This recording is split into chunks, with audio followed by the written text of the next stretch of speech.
Hi friends, welcome to our channel Chandra's kitchen. నేను ఈరోజు మీకు కాకరకాయ టమాటో కర్రీ చూపిస్తానండి ఈ కాంబినేషన్లో. ఇప్పుడు వీటిని మనము నీట్గా వాష్ చేసి కట్ చేసి పెట్టుకోవాలండి. ఇప్పుడు కట్ చేసి తీసుకుందాము.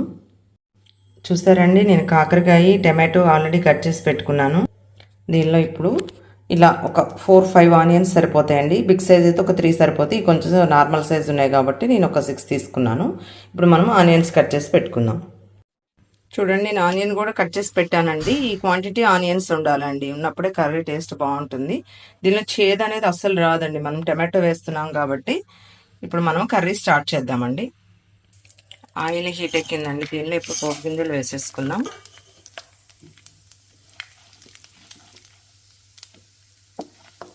కొంచెం బ్రౌన్ కలర్ వచ్చిన తర్వాత ఆనియన్స్ యాడ్ చేసేసుకుందాం. సార్ ఆల్రెడీ వేగిపోయింది పోపు. ఇప్పుడు ఆనియన్స్ వేసుకున్నాం. ఆల్రెడీ కట్ చేసి పెట్టుకున్నాం కదా, 4 కల్లేరు వేసుకొని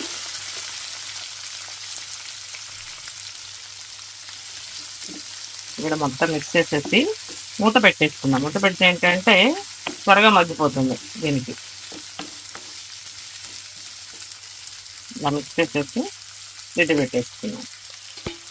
మూత పెట్టేసుకున్నామండి. పెట్టుకొని ఒక 2 మినిట్స్ ఫ్రై అవనిద్దాం. ఒకసారి ఇప్పుడు లిడ్ తీసేసి చూద్దామండి. వేగిపోయింది కదా. ఇప్పుడు దీనిలో ఒక చిటికెడు మెంతి పౌడరు, ఒక చిటికెడు పసుపు వేసుకున్నామండి. కాకరకాయ చేదైనా కూడా మెంతి పౌడర్ వేసుకోవాల్సిందేనండి. ఎందుకంటే ఈ మెంతి పౌడర్ వేసుకుంటే టేస్ట్ బాగుంటుంది, చేదేం రాదండి. దీనిలో ఫ్రై అవుతున్న ఫ్లేవర్ చాలా బాగుంటుంది. మొత్తం ఫ్రై చేసి ఇంకొక నిమిషం ఫ్రై అవనిద్దామండి. అయిన తర్వాత అప్పుడు మనం దీనిలో కాకరకాయ యాడ్ చేసుకుందాం. ఇప్పుడు ఒకసారి లిడ్ ఓపెన్ చేద్దామండి. చూసారా, ఆల్రెడీ మనం కట్ చేసి పెట్టుకున్న కాకరకాయలు ఉన్నాయి కదండి, వేసుకుందాం. అంటే ఆ స్టేజ్ వరకు వేగితే సరిపోతుందండి, మరి డ్రైగా వేగాల్సిన పని ఇది. ఆనియన్స్ ఇవి మాత్రం, కాకరకాయ మాత్రం మంచిగా వేయించుకోవాలండి. దీనిలో సరిగా వేగకపోతే చేదొస్తుంది. ఎప్పుడైతే పర్ఫెక్ట్గా వేగుతుందో కాకరకాయ, ఇంకా మీకు చేదు అనేది అసలు రాదండి. ఇప్పుడు దీన్ని మిక్స్ చేసేసుకున్నాం. చూసారా, ఇప్పుడు కంప్లీట్గా మిక్స్ చేసేసానండి. 1 మినిట్ మూత పెట్టేద్దాం. ఇప్పుడు ఒకసారి చూద్దామండి, కర్రీ మగ్గిపోయిందేమో. చూసారా, కొంచెం మగ్గిందండి. దీనిలో ఇప్పుడు ఏంటంటే మనము టేస్ట్కి సరిపడా సాల్ట్ వేసుకుందామండి. చూసారా, అంటే మీ టేస్ట్కి సరిపడా వేసుకోండి, దాని కర్రీకి తగ్గట్టుగా. ఎక్కువైతే వేసుకోవద్దండి. ఇప్పుడు ఏంటంటే ఇంకొంచెం ఫ్రై అవుతుంది అన్నట్టు. దీన్ని కూడా మిక్స్ చేసేద్దాం. ఇప్పుడు చూడండి, కర్రీ కొంచెం ఫ్రై అయిపోయిందండి. ఇంకొంచెం ఫ్రై అయిన తర్వాత అప్పుడు మనం టమాటోస్ యాడ్ చేసుకుందాం.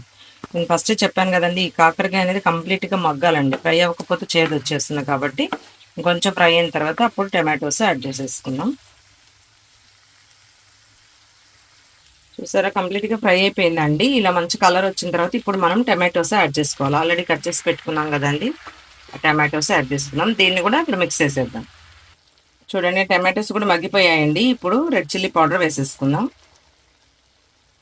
ఈ స్పైసీనెస్కి తగ్గట్టుగా వేసుకుంటే సరిపోతుందండి. దీన్ని కూడా ఇప్పుడు మిక్స్ చేసేద్దాం. చూసారండి, ఇప్పుడు మిక్స్ చేసేసాము. దీన్ని కూడా ఒక 1 మినిట్ ఫ్రై అవనిద్దామండి. అంటే మగ్గితే కనుక పచ్చివాసన పోతుంది కదండి కారుంది. ఒక 2 మినిట్స్ వెయిట్ చేద్దాం. చూసారండి, ఇప్పుడు కర్రీ కంప్లీట్ అయిపోయిందండి. కంప్లీట్గా మగ్గిపోయింది. చూసారా, ఆయిల్ కూడా పైకి వచ్చేసింది. ఇప్పుడు మనం స్టవ్ ఆఫ్ చేసేసుకుందాము. మీరు కూడా ఇలానే ట్రై చేయండి, చేదు అనేది అసలే ఉండదు. Thank you friends, thank you for watching my channel. Please like, share, subscribe.